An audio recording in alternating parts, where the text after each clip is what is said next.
E aí pessoal, tudo bem? Estamos retornando aí a um novo módulo. Graças a Deus conseguimos cumprir. Estou feliz por algumas atividades aí que nós que foram realizadas, o retorno, o feedback muito positivo. Semana que vem nós vamos estar no presencial. Termina hoje a nossa última aula híbrida. Vamos tentar fazer híbrida, mas de uma outra forma. Mas a ideia é que a gente volte 100% presencial. E eu espero vocês que a gente dê continuidade nessa aula. Essa aula tem duas partes e um novo módulo, uma nova forma de caminhar com a igreja, muito interessante, livro de Atos. Semana passada o pastor Vanderlei esteve dando uma introdução do que nós vamos estudar, muito legal. Gosto muito desse livro, creio que muitos de vocês também. E eu recomendo que todo dia você leia uma parte desse livro. Eu normalmente, quando eu dou aula em algum livro, ano passado, acho que ano passado, nós concluímos o último módulo da Bíblia toda. Então nós ficamos 4 anos lendo a Bíblia e estudando a Bíblia toda. E o que eu fazia? Quando eu ia dar aula num determinado livro, apesar de eu ter a minha leitura diária, que eu dava seguimento para completar a Bíblia, eu também ficava lendo aquele material que eu ia dar aula todos os dias. Então todos os dias eu lia, então eu acabava absorvendo bastante. E como a nossa aula é justamente nesse contexto de ler o material, de entender, e a ideia de entender não é só ter um conhecimento sobre o assunto, é uma vida, é uma visão, é uma caminhada. Isso tudo é importante para a nossa vida cristã, para o que a gente vem aprendendo, né? Que a vida cristã ela não é teórica, ela é prática. E esse novo módulo vem para mostrar essa igreja nascendo, essa igreja crescendo, essa igreja desenvolvendo, essa igreja tendo dificuldades, essa igreja vencendo dificuldades, essa igreja passando por muitas situações de vitórias apesar das lutas. E é muito gostoso estudar Atos, muito gostoso poder absorver o que a história dos nossos irmãos do passado fizeram. E hoje a nossa história não é diferente, não está escrita. Atos ele tem 28 capítulos, né? Mas a nossa história, a história do cristianismo pós-igreja primitiva é o Atos 29, 30, 31 e assim vai, né? Não sei que Atos nós estamos, em Atos 2052 ou 5019, mas nós estamos alguns Atos que a igreja primitiva começou, que foi até o 28 e a gente está caminhando, beleza? Vamos orar, vamos pedir que Deus nos abençoe, nos dirija nessa aula, nos dê assim compreensão, nos dê boa vontade de poder assistir, de poder meditar, de poder querer aprender. Vamos lá? Senhor Deus, muito obrigado por esse novo dia, obrigado por esse novo momento que o Senhor tem nos dado. Eu te peço, Deus, primeiramente que o Senhor perdoe nossos pecados, que o Senhor veja, Deus, as nossas ações, Deus, e assim mesmo o Senhor tenha misericórdia de nós, como tem tido durante todo o tempo. Eu te peço que essa misericórdia, como a tua palavra diz, venha se estender realmente todos os dias, porque nós não somos nada, Deus, somos frágeis, somos debilitados, somos desprovidos de conhecimento, até de fé, de caminhar sem a tua presença, Pai. E eu te peço que o Senhor sempre esteja na nossa presença, que em nenhum momento, Deus, se as pessoas acharem que de alguma forma os teus servos estão sendo ensoberbecidos, estão sendo soberbos, Pai, que o Senhor nos perdoe, que o Senhor nos coloque diante de Ti com temor, fidelidade e amor. Pai, nos ajuda nessa aula, Deus, que ela seja compreensível à alma, ao coração e ao espírito, Pai, e à mente também física. Muito obrigado por tudo, é o que eu te peço e te agradeço em nome de Jesus, amém. Bem, como nós falamos, estamos diante de um novo módulo. Deixa eu só aqui sair do módulo apresentação. Estamos diante de um novo módulo. Esse novo módulo diz a identidade dos discípulos, é o módulo 3. Já estudamos o módulo 1, o módulo 2, agora nós estamos no 3. E como foi falado semana passada, e eu bem no início falei que nós vamos estudar o livro de Atos. Então, nós vamos iniciar aqui capítulo 1, versículo de 1 a 5 e vamos até o fim, se Deus quiser. Nesse livro maravilhoso que tem a nos ensinar muito, tem nos ensinado na história da igreja e tende a nos ensinar na história da nossa vida. Legal? Então vamos lá. Nós temos um texto básico que fala sobre o início, de fato, que Lucas escreveu esse livro. Então Lucas ele estava destinando esse livro para uma pessoa chamada Teófilo. Vamos pro texto e aí a gente vai ver exatamente o que o Lucas estava pretendendo. Então Lucas escreveu assim: escrevi o primeiro livro, ó Teófilo, relatando todas as coisas que Jesus começou a fazer e ensinar. O primeiro livro é o Evangelho de Lucas. Então Lucas escreveu o primeiro livro para esse Teófilo, contando tudo que Jesus fez, com base nos escritos de Marcos, porque Marcos foi o primeiro autor dos livros dos Evangelhos, foi o primeiro que começou a escrever, ditado por Pedro, orientado por Pedro. E aí o Lucas, como ele era mais acadêmico, era um médico, tinha mais instrução, ele acabou detalhando um pouco mais do que aconteceu na vida de Jesus, no ministério de Jesus, no nascimento de Jesus. Ele foi mais a fundo e trouxe para nós a riqueza do conhecimento do livro de Lucas. E agora ele está dando continuidade nisso aí. Agora ele está começando a escrever o livro de Atos. Por isso que ele disse: escrevi o primeiro livro, ó Teófilo, relatando todas as coisas que Jesus começou a fazer e ensinar. E aí ele diz: até o dia em que, depois de haver dado o mandamento por intermédio do Espírito Santo aos apóstolos que escolheram, foi elevado às alturas. Então ele está falando aqui no capítulo 2, no versículo 2, da grande comissão. Jesus, depois que ele morreu e ele ressuscitou, ele chamou seus discípulos e deu a grande comissão: ir de pregar o Evangelho a toda criatura, batizando em nome do Pai, do Filho e do Espírito Santo. E aí ele dá essa comissão, e é justamente o que o Lucas está falando, que está com mais precisão esse acontecimento em Mateus 28, mas Lucas também relata. E diz também que ele foi elevado. Ao momento que ele estava falando da comissão, ele deu aquela ordem, aquele ide, e ele foi subindo, foi sendo assunto aos céus, foi para junto do Pai. E aí ele diz: a estes também, depois de ter padecido, se apresentou vivo, com muitas provas incontestáveis, aparecendo-lhe durante 40 dias, falando das coisas concernentes ao reino de Deus. Eu me lembro, lendo esse texto, eu me lembro de o apóstolo Paulo falando: desapareceu a mim, apareceu a Cefas, apareceu a mim, apareceu mais de 500 pessoas que ainda hoje estão vivas, naquele período histórico lá que o apóstolo Paulo estava falando. Então foram muitas evidências, não foi somente para os discípulos que Jesus apareceu, ele apareceu para muitas pessoas, dando mostra de que ele ressuscitou, que ele de fato ressuscitou. Por isso a grandeza dessa vida de Jesus, da ressurreição, que a ressurreição dele simboliza a nossa vitória, porque nós hoje, nós somos salvos, nós somos escolhidos, nós somos guiados, nós somos concebidos, é concebida a nossa justificação por causa da ressurreição de Cristo, que mostra que ele venceu e com a vitória dele nos trouxe também vitória. E aí e comendo com eles, eu lembro desse texto em João capítulo 21, o pastor falou semana passada que eles estavam pescando e Jesus estava na praia ali com eles, e aí ele disse, chamando os discípulos, deu pão e deu peixe. Eu lembro também naquele episódio em que Tomé não estava e Jesus estava junto dos discípulos, e aí ele também estava comendo, e depois quando Tomé veio e diz: olha, toca aqui na minha mão,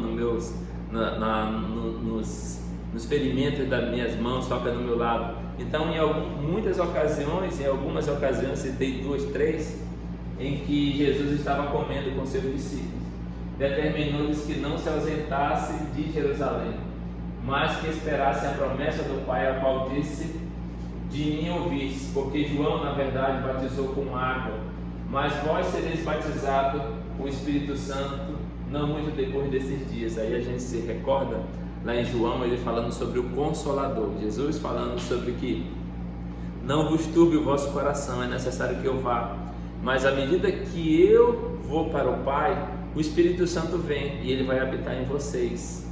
E aí em Atos capítulo 2 vem a descida do Espírito Santo daquela forma maravilhosa, Pentecoste, eles falando em línguas e tal, foi maravilhoso. Então todas as promessas que Jesus falou em vida vida fisicamente aqui, toda ela se cumpriu. E o nosso amigo Lucas, o evangelista, ou que escreveu o Evangelho, o médico, ele foi muito preciso nesse início, nesse breve resumo do livro de Atos. Então, maravilhoso, muito legal, deu para a gente entender perfeitamente que a subida de Jesus, a ida ao céu de Jesus, foi necessário o Espírito Santo de Deus vir, e a partir de então nós estamos Ele habitando em nós somos templo do Espírito Santo. Por isso que hoje muito se fala sobre não é necessário cultuar a Deus em templo. De fato, né? Nós estamos aqui, que não é um lugar de templo, é uma sala, e nessa sala nós estamos aprendendo sobre Deus, estamos cultuando a Ele também. E você aí na sua casa, que não é uma igreja assim física, mas você é a igreja e está cultuando a Deus. Então, de fato, é verdade que o Espírito Santo de Deus habita em nós. Bem, essa lição eu vou dividir em 2 domingos. Uma hoje como digital, gravada, e a semana que vem eu vou completar de forma presencial. Então eu já faço um convite desde então. Esses dias aí vão sair as informações de que nós vamos voltar à Escola Bíblica Dominical, o horário vai ser divulgado, tudo vai ser com antecedência falado para todas as pessoas, desde o infantil até a terceira idade. Essa sala vai voltar. Então eu já convido de antemão, venha para a segunda aula na próxima semana, porque elas se completam.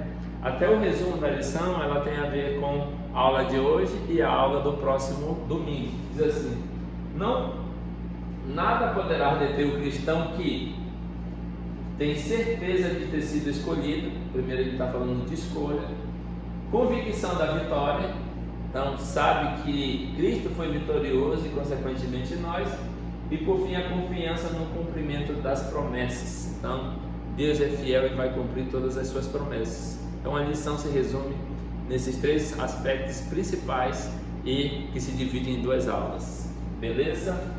Vamos então à aula. Bem, nós vamos começar essa aula com base na história dos 12 discípulos de Jesus, que é para entender perfeitamente o nascimento da igreja. De fato, a igreja ela nasceu assim que Jesus escolheu aqueles 12 discípulos, e a partir dessa escolha foi que houve um treinamento, houve toda uma preparação para que quando Jesus cumprisse a sua missão, a igreja pudesse iniciar. E aí nós temos essa questão da nossa lição. Jesus escolheu esses 12 discípulos, chamados depois de apóstolos. Ele ficava 24 horas durante mais de 3 anos. A gente chama 3 anos para dar uma data fechada, mas foi mais de 3 anos. E durante esse período, Jesus como mestre, e ele foi caminhando em todos os lugares, dormia ali próximo a eles, acordavam cedo. Então eles estavam juntos durante todo esse período de treinamento. Foi mais do que uma graduação, né? Já foi um doutorado para os nossos queridos apóstolos. E aí Jesus, durante todo esse tempo, ensinou. Só que depois de ele ensinar, ele diz assim: agora vocês vão para um outro game. Vocês passaram do básico, agora vocês vão entrar para o avançado. O avançado era sem a presença de Jesus física ali, palpável, para que eles começassem a agir dentro do que eles aprenderam. E o que é mais legal disso aí, foi o que eu falei no início: eles não estariam sozinhos, né? Jesus fisicamente ia sair de perto deles, que sempre que tinha um acontecimento, um ou outro, sempre eles davam uma mancada. Aí Jesus: até quando eu vou estar com vocês? Poxa, vocês têm que ter fé, vocês têm que confiar, vocês têm que saber o que fazer no momento adequado. E algumas vezes eles davam essas escorregadas. E aí Jesus disse: um dia eu vou sair de perto de vocês. Só que Jesus é tão bom que ele saiu fisicamente, mas trouxe o Espírito Santo para que habitasse em nós, e aí a nossa caminhada ficaria bem mais fácil. E portanto ele partiu. E quando ele partiu, ele comissionou. E quando ele comissionou, ele nasceu a partir de então a igreja. Já existia o reino dos céus trazido para o mundo para esse tempo, mas a partir dali nasce a igreja. E essa aula, ela consiste em 2 momentos, como eu falei, e dividida em 4 pontos. Diz aqui quem eram os 12 apóstolos, certeza da escolha, convicção da vitória e confiança no cumprimento da promessa. Como eu vou deixar vocês no suspense, para que você venha na próxima aula, eu vou dividir pelo meio. Hoje eu vou falar quem eram os 12 homens e certeza da escolha. Semana que vem, convicção da vitória e confiança no cumprimento da promessa. Beleza? Então vamos nessa? Iniciando, nós vamos falar sobre quem eram os 12 homens. Vou fazer um breve resumo, até para não cansar vocês, mas para que a gente tenha uma ideia de quem eram esses homens que Jesus chamou, treinou, ensinou, capacitou, confiou para depois mandá-los para fazer o serviço que todos nós temos que fazer hoje. Começou por esses 12 homens. Quem eram esses caras? Eram caras maravilhosos, assim, PhDs, mestres, conhecedores da Bíblia. Quem eram essas pessoas? Para falar do Evangelho precisaria ser o suprassumo do suprassumo. Tinha que ser, vir de uma boa família, ter uma boa formação, ter estruturas mentais, físicas, emocionais, concretas e prontas? Não.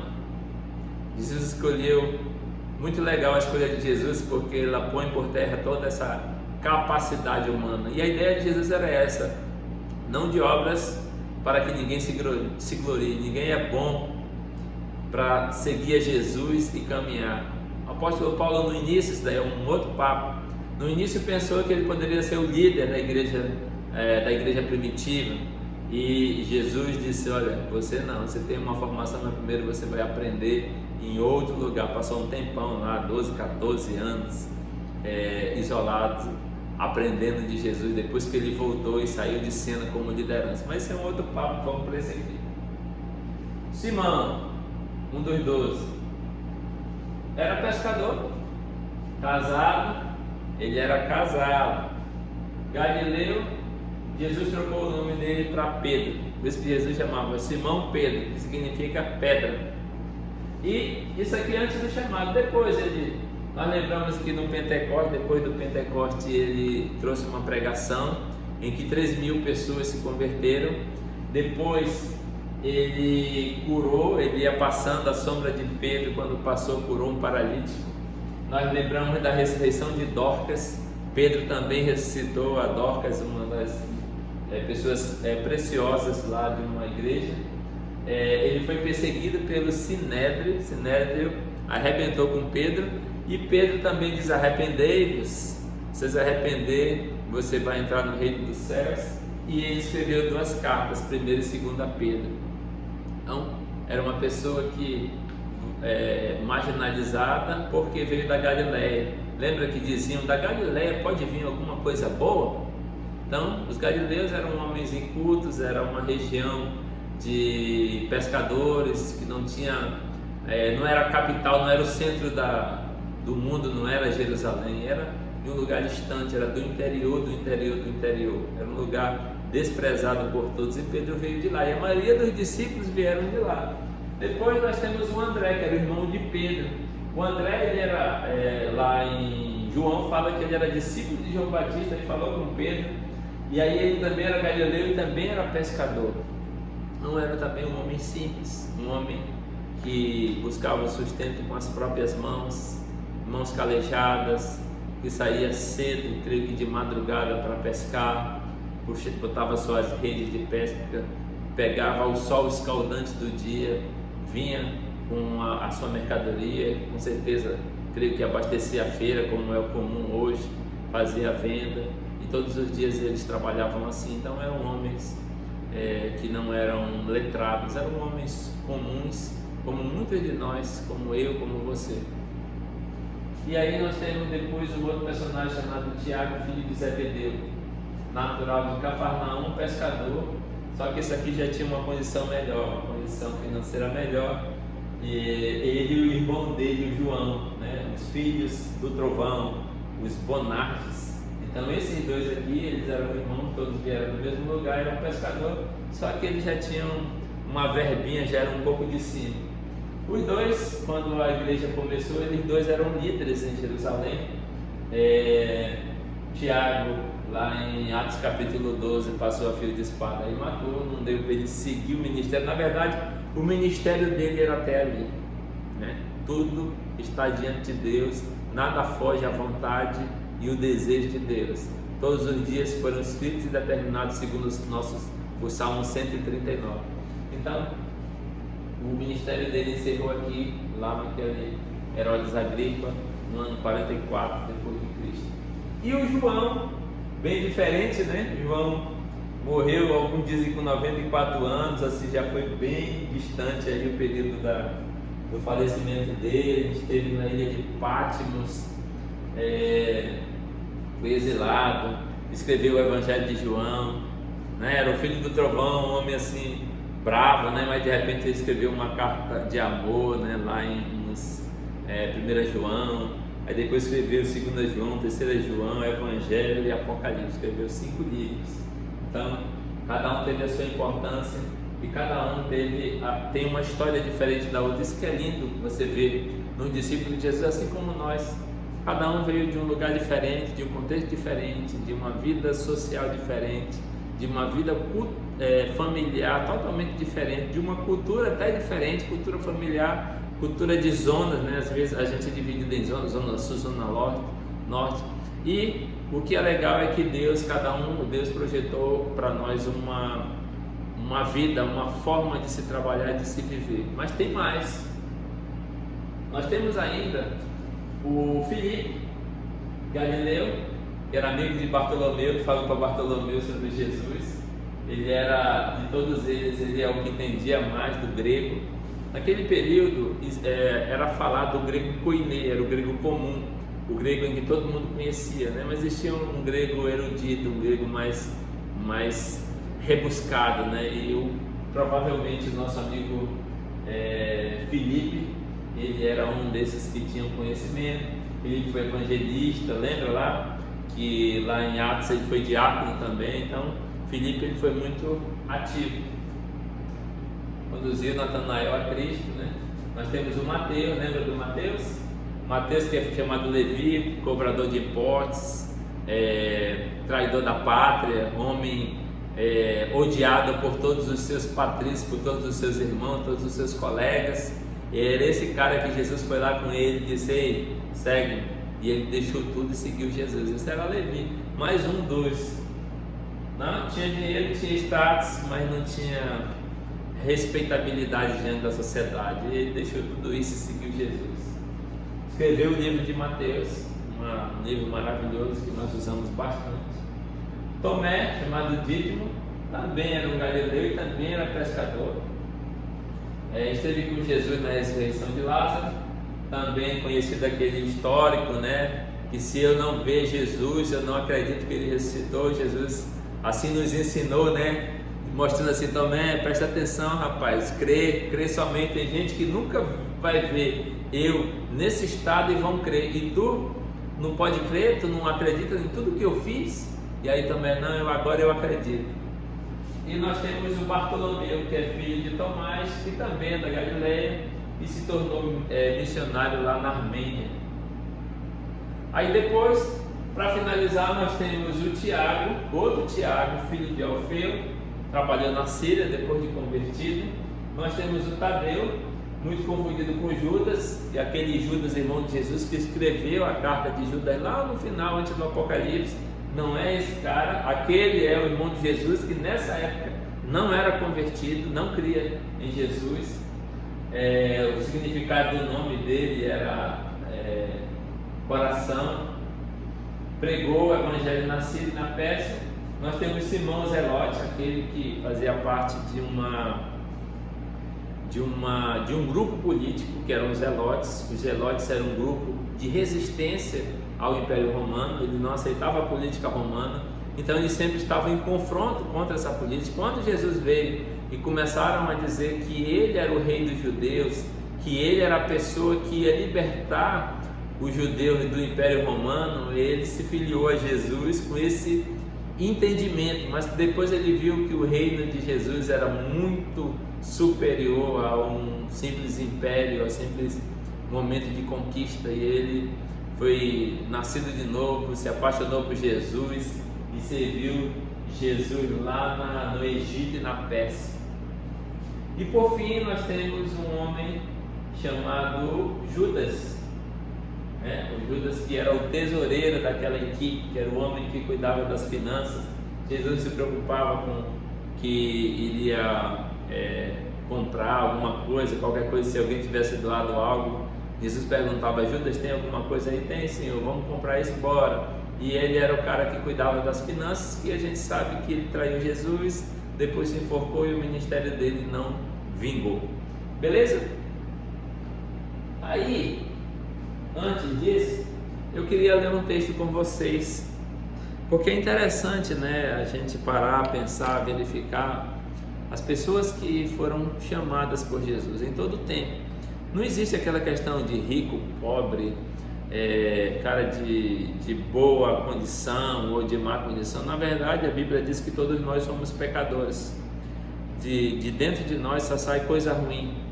E nós precisamos da graça de Deus. Nós precisamos nascer de novo. Nós precisamos ser transformados por Deus.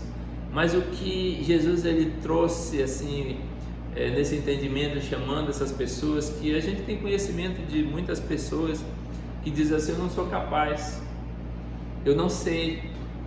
E assim, eu creio que foi assim, tipo uma bofetada no mundo que Jesus fez, porque normalmente quando se busca uma equipe, você busca os melhores. Jesus ele veio com a missão de Deus. Deus deu uma missão para ele, e essa missão ele disse: olha, tu vai dentro dessa missão preparar 12 homens. Na concepção humana, você pega os 12 melhores em cada área.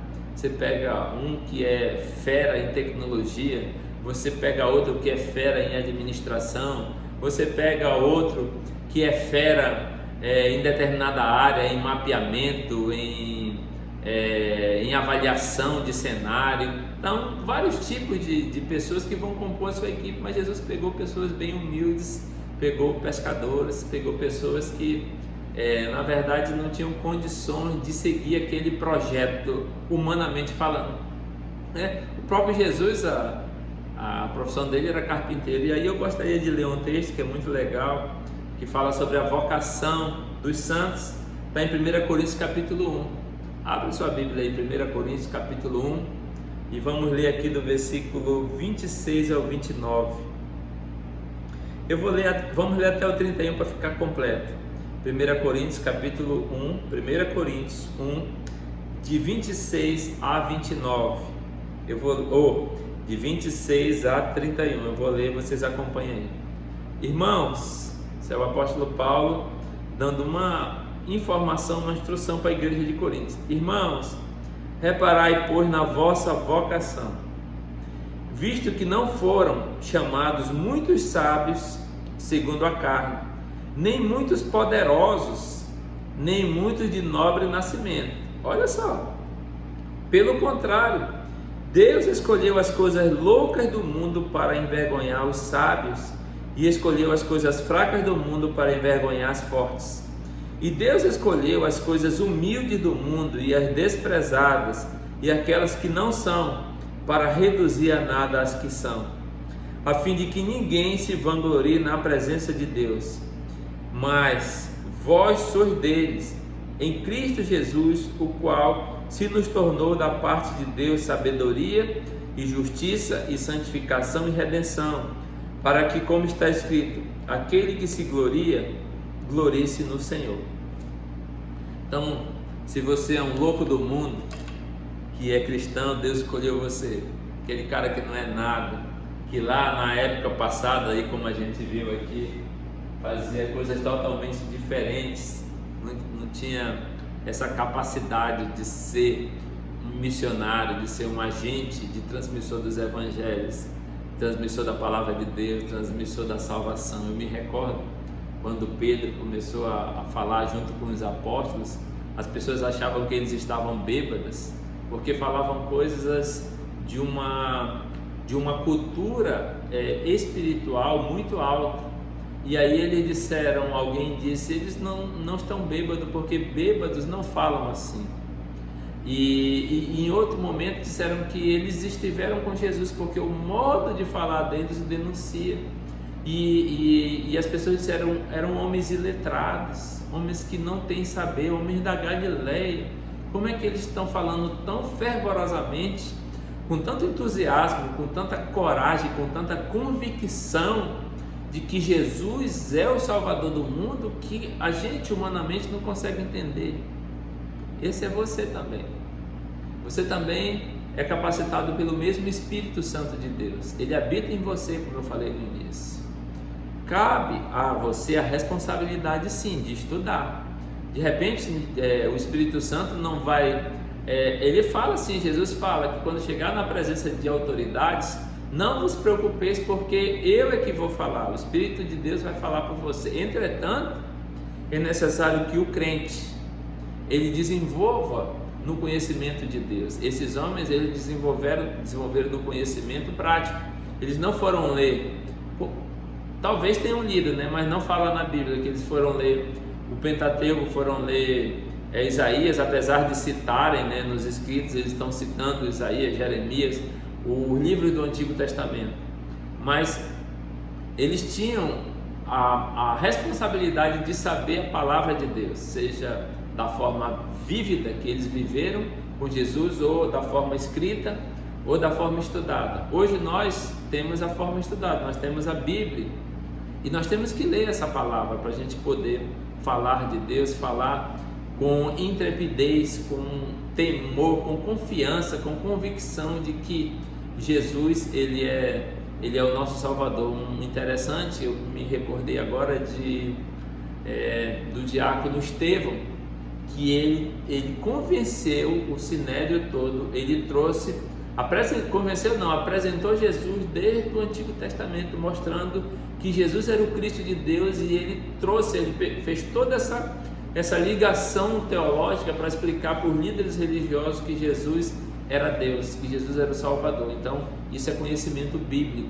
isso é responsabilidade nossa. Nós temos que pegar as Escrituras, pegar essa palavra aqui, ler todo dia, pedir de Deus a orientação. Senhor, me capacita, me dá instrução, me dá conhecimento, porque à medida que já aconteceu muitas vezes comigo e está acontecendo agora, à medida que é necessário você puxar textos bíblicos, você vai puxar da sua memória, daquilo que você estudou, e se você não tem nada, você não vai trazer nada para fora.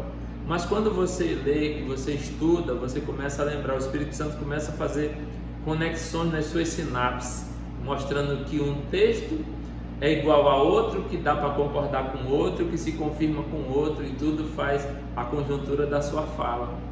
Não é só para falar, para conhecimento teórico, para conhecimento sem vida, mas é um conhecimento de vida. Então, quando esse conhecimento está aqui no seu coração, além de você verbalizar, você também vive ele. Por isso que é importante conhecer a história dos discípulos, um pouquinho da história dos discípulos, quem eram eles antes, o que se transformaram, como se transformaram e o que fizeram para isso. Beleza? Ele está falando sobre escolha, né? Que Jesus, a segunda parte está falando que Jesus, ele passou uma noite toda orando para falar com Deus, para saber quem que ele ia escolher. Então o texto bíblico fala que Jesus, ele mesmo sendo Deus, mesmo sendo comissionado a escolher as 12 pessoas que ele ia trabalhar, mesmo assim Jesus nos ensina algo surpreendente, que é a oração, que é buscar as respostas de Deus em oração. E às vezes nós acabamos tomando decisões precipitadas, tomando decisões em que no ímpeto de tentar resolver alguma coisa, achar que é resposta de Deus, não buscar a Deus para essa decisão que a gente tem que tomar. E lá no texto, eu gostaria que vocês abrissem sua Bíblia em Lucas capítulo 12, Lucas capítulo 6, versículos de 12 a 16. Lucas 6, de 12 a 16. Minha tela voltou, graças a Deus, e a gente continua a aula. Lucas 12, capítulos 12 a 16. Lucas 6, de 12 a 16. Então, Lucas 12, Lucas 6. Lucas 6, de 12 a 16. Diz assim o título: A escolha dos 12 apóstolos e seus nomes. Naqueles dias, retirou-se para o monte a fim de orar e passou a noite orando a Deus. Olha só aquilo que eu falei, né? Então, mesmo sendo Deus, sendo Jesus, sendo tudo aquilo que eu falei, ele, para escolher, para fazer uma escolha, ele passou a noite conversando com Deus. Isso nos ensina muito sobre todas as decisões que nós temos de tomar na vida. Ore antes das suas decisões, não tome decisões precipitadas, porque a partir do momento que você toma uma decisão precipitada, você pode cair num erro gravíssimo em que Deus poderia ter te orientado se você pedisse a orientação dele. Continua o texto. E quando amanheceu, chamou a si os seus discípulos e escolheu 12 dentre eles, os quais deu também o nome de apóstolos. E todos aqueles que eu falei, mas eu vou ler aqui. Simão, a quem acrescentou o nome de Pedro, André, seu irmão, Tiago e João, Filipe, Bartolomeu, Mateus, Tomé, Tiago, filho de Alfeu, Simão, chamado Zelote, Judas Iscariotes, Judas, filho de Tiago, e Judas Iscariotes, que também tornou-se o traidor. A gente brincava na mocidade de gincana bíblica e uma das perguntas que vieram é: qual o nome dos 12 apóstolos de Jesus? E aí uma pessoa ganhou porque ela sabia exatamente o nome dos 12, assim, que de cor, né? Tinha esse conhecimento disso. E é importante às vezes a gente saber, né? Bem, mas a ideia é que houve uma escolha e nada é por acaso. E Jesus, ele fez a escolha dele. Naquele período ali, pelo menos tinham 120 pessoas, 120 discípulos, 120 seguidores de Jesus. Mas dentre aqueles 120, nós sabemos que existia 70, que eram como se fossem os principais. E dentre os 70, Jesus escolheu 12 através da oração, buscando a resposta de Deus, né? Legal? E aí a minha pergunta é: foi o Pai que escolheu você também? Às vezes a gente acha que nós temos o poder da decisão, né? Isso é muito polêmico, que eu gostaria de conversar com vocês na aula que vem. Vou instigar você para vir para a aula presencial. Então, João 6,37. João 6,37. E já segure no outro texto o 65, 6,37. 6,37 diz assim: todo aquele que o Pai me dá, esse virá a mim, e o que vem a mim, de modo nenhum lançarei fora. Então, cada um de nós é dado por Deus para Jesus. E aí Jesus diz que aquele que o Pai me dá, de modo nenhum lançarei fora. Então, Deus dá as pessoas para Jesus, para ser filho de Deus, irmão de Jesus, adotado por Deus, servo de Cristo, e Cristo não o despreza. E lá no, qual é o outro? 65 diz: e prosseguiu: por causa disto é que vos tenho dito, ninguém pode vir a mim se pelo Pai não lhe for concedido.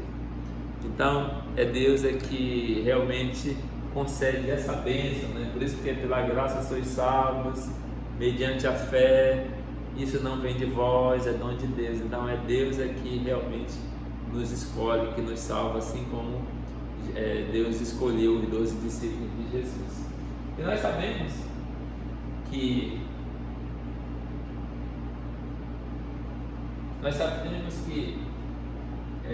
essa escolha para crer em Jesus é um assunto bem interessante.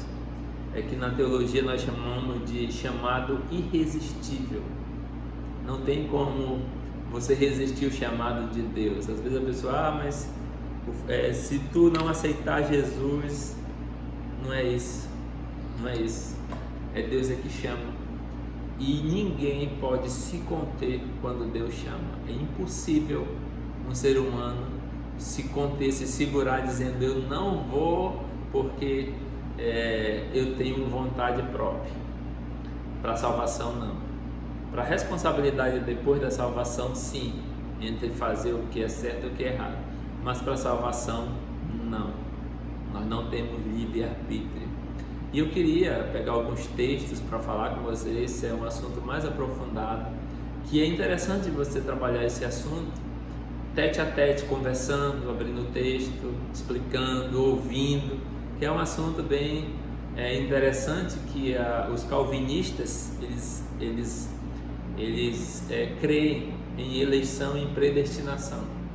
Eles não creem de forma nenhuma que o homem pode escolher sim ou não. O homem é predestinado. Mas isso é um pensamento de uma igreja calvinista, de uma igreja presbiteriana, que como poucas as igrejas pensam dessa forma. Então é a forma que nós entendemos que a Bíblia nos ensina e nós cremos nisso. Existem outras formas?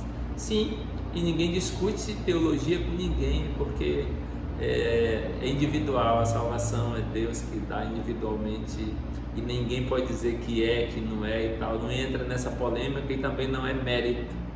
É que a Bíblia nos mostra que nós somos predestinados, os que são salvos são predestinados. Por conta disso eu queria que você abrisse um dos primeiros textos em Efésios capítulo 1. Vai lá para Efésios no capítulo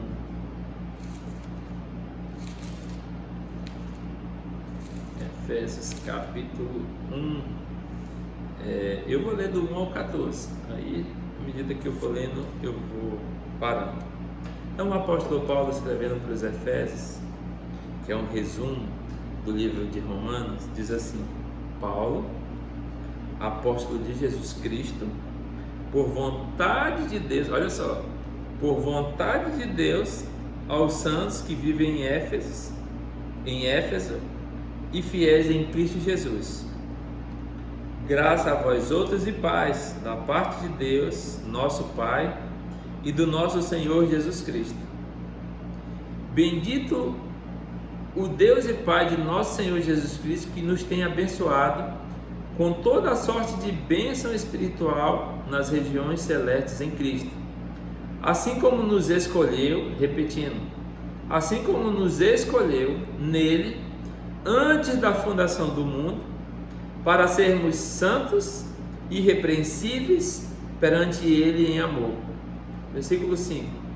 E nos predestinou para ele, para a adoção de filhos, por meio de Jesus Cristo, segundo o beneplácito da sua vontade, para louvor da glória de sua graça, que ele nos concedeu gratuitamente no amado, no qual temos a redenção pelo seu sangue, a remissão dos pecados segundo a riqueza da sua graça, de que Deus derramou abundantemente sobre nós em toda sabedoria e prudência, desvendando-nos o mistério da sua vontade segundo o seu beneplácito que propusera em Cristo, de fazer convergir nele, na dispersão da plenitude dos tempos, todas as coisas, tanto as do céu como as da terra.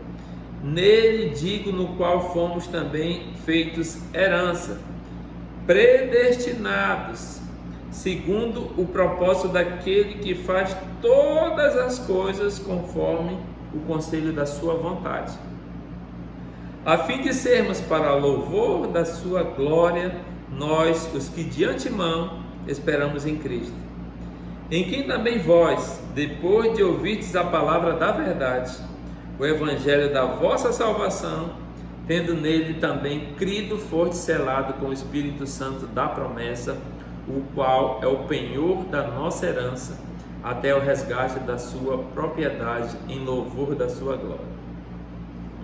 Louco esse negócio aqui. Versículo 13. Em quem também vós, depois de ouvistes a palavra da verdade, o evangelho da vossa salvação, tendo também crido, foste selado com o Espírito Santo da promessa. Então, é como se houvesse uma linha de tempo. Vou fazer uma linha de tempo aqui, criar aqui minha linha de tempo. A gente faz na hora a peça. Existiu uma linha de tempo. Nessa linha de tempo é como se fosse a linha de tempo da sua vida. Você nasceu aqui no marco zero. Só que antes do marco zero já existia a fundação do mundo. E a Bíblia nesse texto diz que antes da fundação do mundo, Deus, Ele predestinou as pessoas para serem salvas e servirem a Jesus. Só que você nasceu aqui no ano zero. E quando você nasce, mesmo predestinado, você ainda não fez a confissão, você ainda não creu em Jesus Cristo. E aí, 1 ano, 2 anos de idade, cada um tem uma história, né? Um foi convertido com 8 anos, outro com 9 anos, outro com 15, outro com 14, outros com 20 anos, outros com 30 anos, outros com 25, outros com 40, com 50, outros no final da vida. O final da vida fosse aqui o marco final. Aqui nos últimos minutos, os últimos centésimos, ele acaba nascendo de novo. Mas só se nasce de novo, segundo o versículo 13, que é aquele marco, né? Aquele marco inicial do novo nascimento, diz assim: em quem também vós, depois de ouvirdes a palavra da verdade. Então só se nasce de novo quando ouve a palavra da verdade, mesmo sendo predestinado. Tem que ter um momento em que você vai ouvir o evangelho. Aí os seus ouvidos, eles são sensíveis. O Espírito Santo, quando a palavra é pregada para um predestinado, ele está falando com você. Ele está mostrando que você é um pecador e que você precisa se arrepender dos seus pecados. E você precisa ir até Deus. Mas Deus antes foi a você, porque Ele usou o Espírito Santo, porque nós, da nossa forma carnal, a gente não consegue ir até Deus, porque existe uma parede de separação entre nós e Deus. Então, quando é verbalizada a palavra, esse Espírito de Deus que faz parte da Trindade, que é uma das pessoas da Trindade que já tinha nos predestinado antes da fundação do mundo, vai falar para nós no nosso ano de conversão. Lá, vou dar um exemplo: 20 anos de idade, é seu ano de conversão. Naquele momento do seu ano de conversão, no momento da conversão, em que o dia, o momento, o segundo, tudo determinado, aquela verbalização da palavra é dita, você, dentro de você, está sendo incomodado, mostrado, aclarado que você é um pecador e que você precisa se voltar para Deus. Aí é o momento em que aparentemente você toma uma decisão por Cristo, dizer: Senhor, eu aceito. Quem aceita, eu aceito. Mas houve todo um trabalho antes que Deus fez em você, e você acaba tomando essa decisão, ao ponto de você, o texto vai seguindo, dizendo aqui: ouvistes a palavra do evangelho da vossa salvação, tendo nele também crido.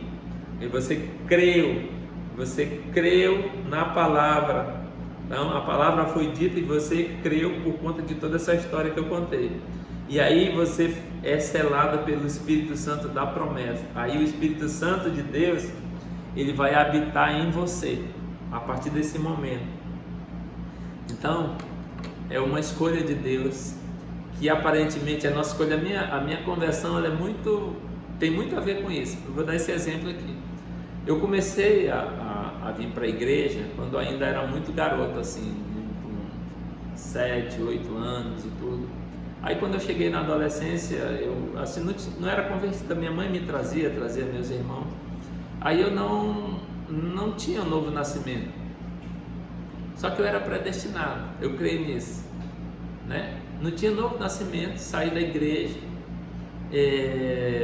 vivi um período da minha adolescência e o início da minha juventude fora da igreja. Então, às vezes a gente vê só um quadro da vida, né? Se o quadro da minha vida fosse aquele período da minha adolescência fora da igreja, você não é salvo, mas eu fui predestinado. Aí quando eu tinha 21 anos, eu vim para a igreja, comecei a vir, e aí eu comecei a ouvir a palavra. Eu ouvindo a palavra, todos os domingos aquela palavra mexia comigo, mas eu dizia para mim mesmo, apesar de não ser nada, eu dizia, eu não vou aceitar que alguém me comande, porque a palavra dizia que agora você vai ser servo de Cristo, Jesus vai ser o seu Senhor. Eu digo, eu não aceito, eu me render a Jesus, Ele sendo meu Senhor. E a cada domingo que eu vinha, aquilo era mais forte, ao ponto de no dia da minha conversão, eu me segurei no banco para não ir até o mensageiro quando ele fez o apelo. Eu me segurei mesmo, eu já tinha me segurado antes, e nesse dia eu me segurei mesmo. E de repente alguém disse para o pregador, não foi eu, disse, o Everton quer falar com você. Eu não falei, e eu não falei para ninguém.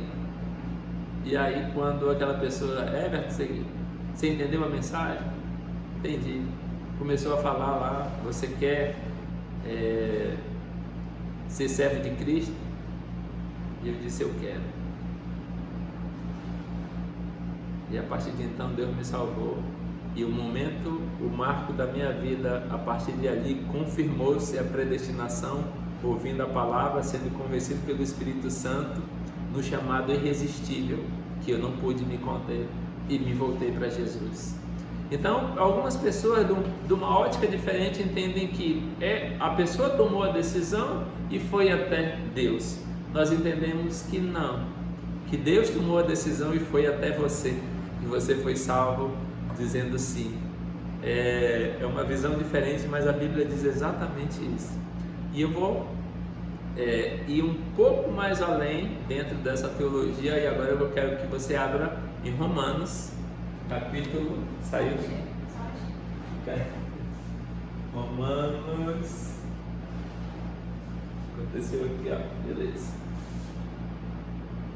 Romanos... capítulo 9. Vai lá em Romanos, capítulo 9.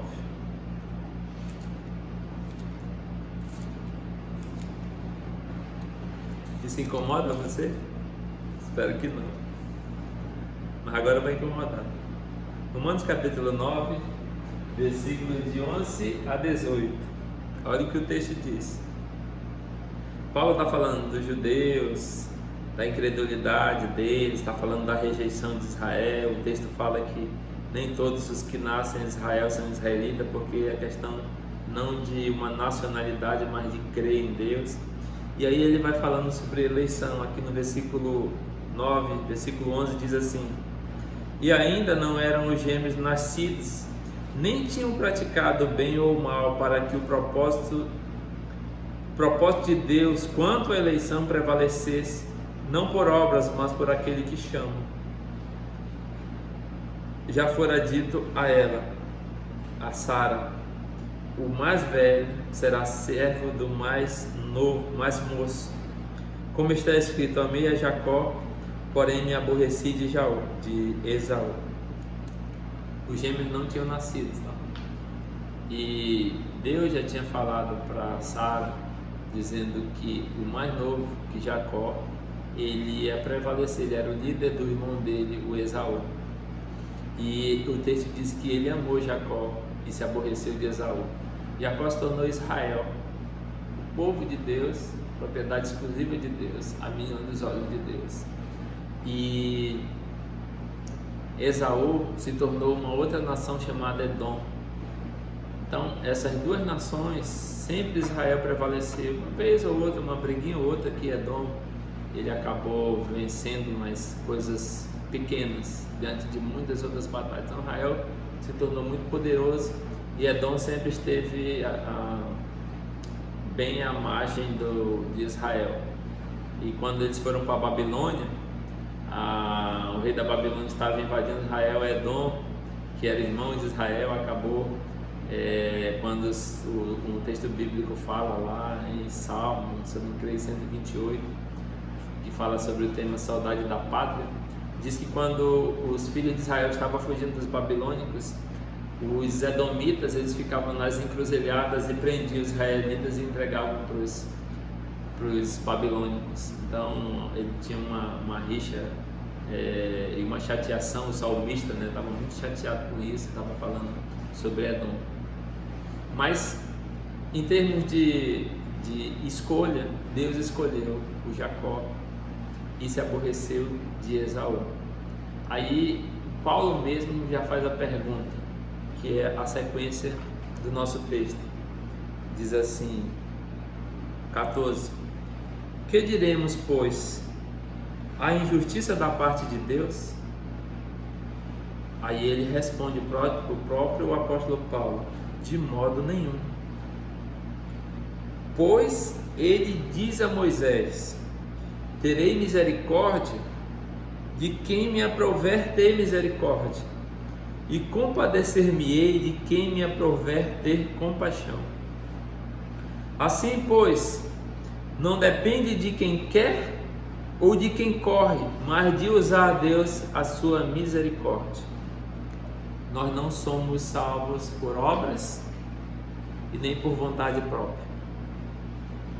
Nós somos salvos porque Deus nos elegeu, porque nós fomos predestinados para a salvação. A salvação não depende do homem, a salvação depende de Deus. Algumas pessoas elas têm um entendimento totalmente contrário diante dessa explicação, porque já que depende de Deus, então nós não precisamos nem pregar o Evangelho, porque já que existe predestinação, já que existe momento de salvação, então logo se não precisa do Evangelho. Mas Deus disse assim: ide pregar o Evangelho a toda criatura.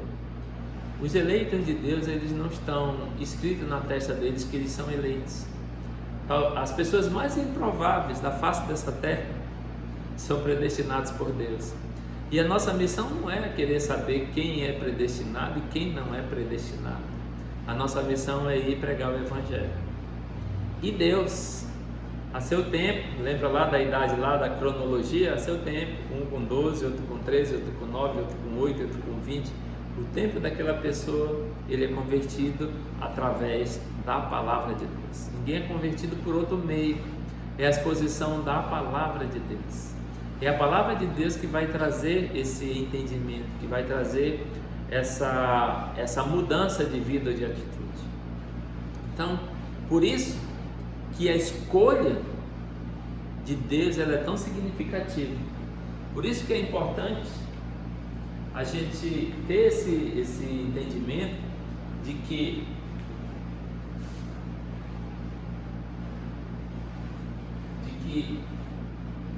é uma escolha para crer em Jesus. Só podemos dar ouvidos para Jesus, a voz de Jesus, se formos chamados.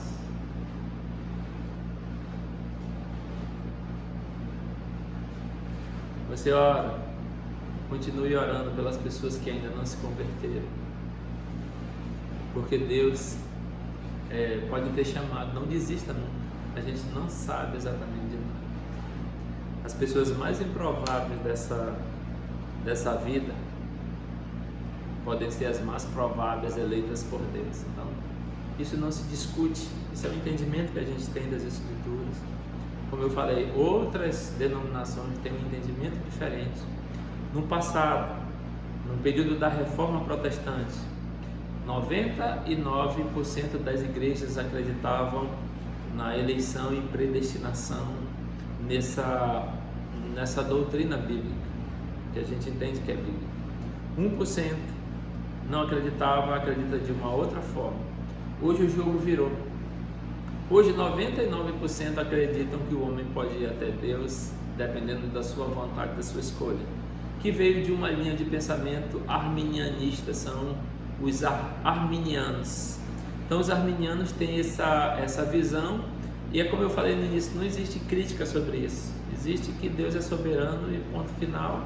Tem um entendimento de algumas denominações que quase que a maioria do nosso cenário religioso brasileiro entende assim, que o homem pode ir até Deus sem ser predestinado, sem ser eleito, e uma porcentagem muito pequena, que dentre ela a nossa igreja acredita, é que o homem é predestinado, ele é eleito, ele é salvo por Deus, e não há mérito no homem para a sua salvação, que o homem estava morto nos seus delitos e pecados, e pela graça de Deus ele foi salvo, ele foi justificado por Jesus Cristo, ele foi redimido, ele foi comprado por um preço, e Deus é que efetuou o querer realizar em todos os momentos. Beleza? Tem outros textos aí, mas a gente vai segurar por aqui para encerrar nossa aula. Ainda temos, era uma escolha para toda a vida. Vivendo ou morrendo, eles estavam comprometidos com a escolha. Então, independente, os apóstolos, independente de qualquer coisa, viver ou morrer, há um comprometimento com a escolha que Deus fez deles serem salvos e deles serem apóstolos, e eles eram comprometidos com isso. Então, exceto o filho da perdição, que o texto bíblico já fala. Então vamos abrir aí a Bíblia em João 16:33, João, Evangelho de João, versículo 16, capítulo 16, versículo 33. Diz o texto: estas coisas vos tenho dito para que tenhais paz em mim. No mundo passais por aflições, mas tende bom ânimo, eu venci o mundo. Tende bom ânimo, eu venci o mundo. Nós vamos passar por aflições. Jesus está falando, Jesus passou, está dizendo que nós vamos passar, mas para que a gente tenha bom ânimo, porque Ele venceu o mundo. E aqui, em alguns textos aqui, eu não vou ser extensivo, mas mostra um pouco das dificuldades que os discípulos enfrentaram. Eu vou ler aqui um clássico, Atos capítulo 8, versículo de 1 a 3. Atos 8, de 1 a 3. O texto bíblico fala sobre a primeira perseguição à igreja. Naquele dia, levantou-se grande perseguição. Atos 8:1. Naquele dia levantou-se grande perseguição contra a igreja em Jerusalém. E todos, exceto os apóstolos, foram dispersos para as regiões da Judéia e Samaria. Alguns homens piedosos sepultaram Estevão e fizeram grande pranto sobre ele. Saulo, porém, assolava a igreja, entrando pelas casas e arrastando homens e mulheres, encerrando-os no cárcere. Então, Estevão acabou de morrer, todo mundo fugiu exceto os apóstolos, e tinha um cara chamado Saulo, um cara que arrebentava com todo mundo, pegava, prendia, batia, até matava, e ele perseguia os cristãos. O cenário é esse. Era uma escolha para toda a vida. Vivendo ou morrendo, eles estavam comprometidos com a escolha. Você que foi salvo, foi nascido de novo e foi escolhido, você está comprometido com a escolha? Sim ou não? Sim, né? Estamos comprometidos com a escolha, dependendo do que acontecer. Eles, dependendo do que aconteciam, eles estavam seguros. Porrada de todo lado, morte, estavam seguros.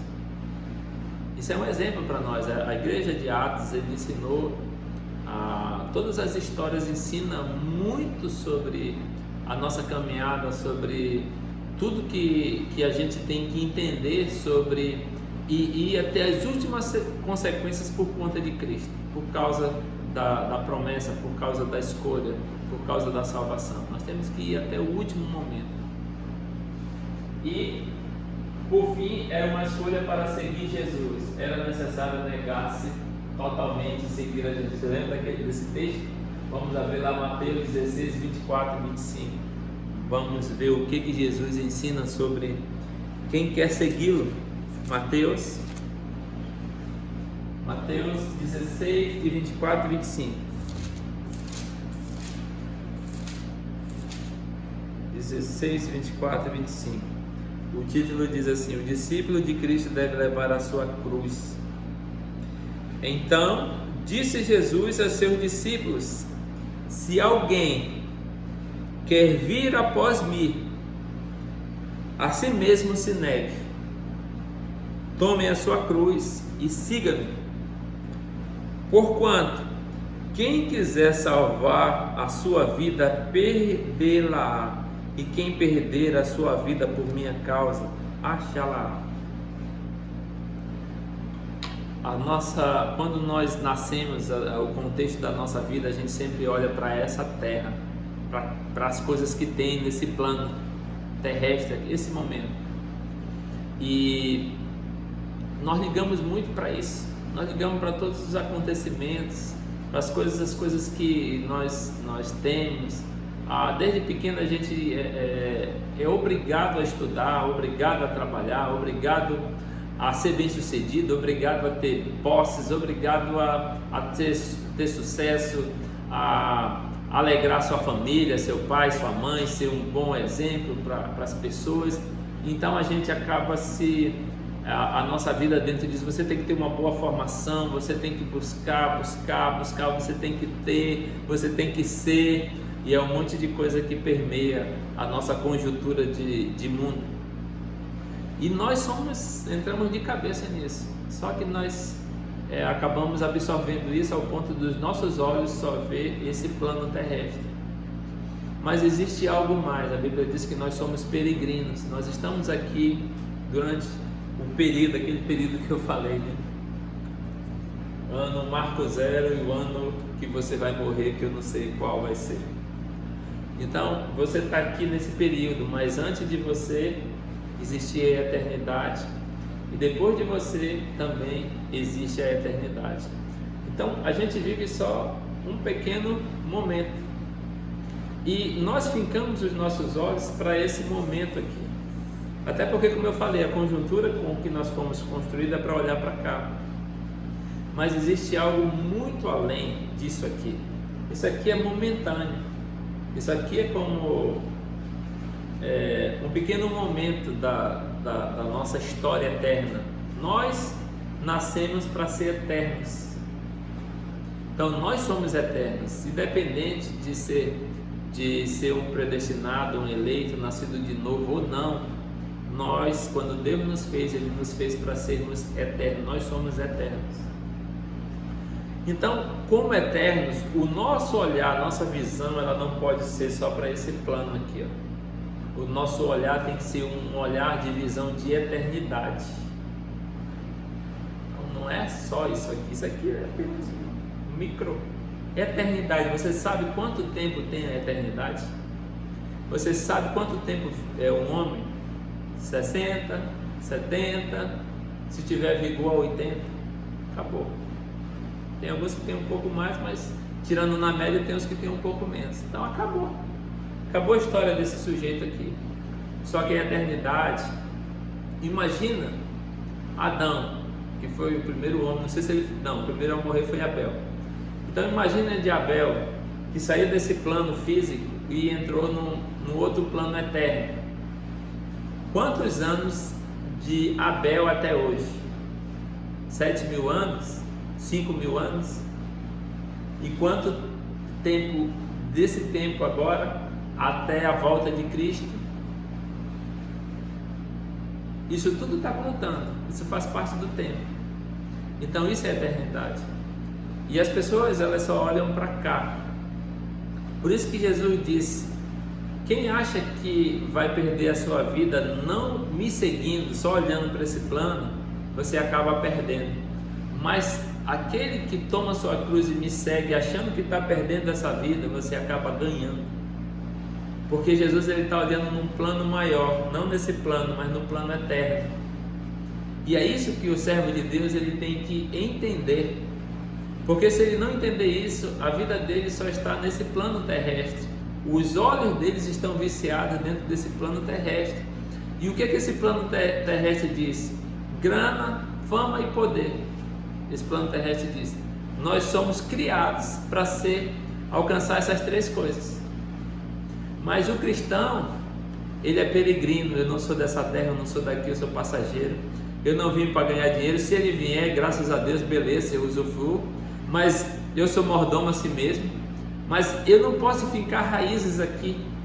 Por isso que o cristão, ele é missionário. Por isso que ele prega a palavra. Por isso que onde ele está, ele sabe que existe um plano maior.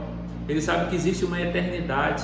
Ele sabe que pessoas precisam ouvir o Evangelho para as pessoas serem salvas. Ele sabe de tudo isso, então ele não perde o tempo dele.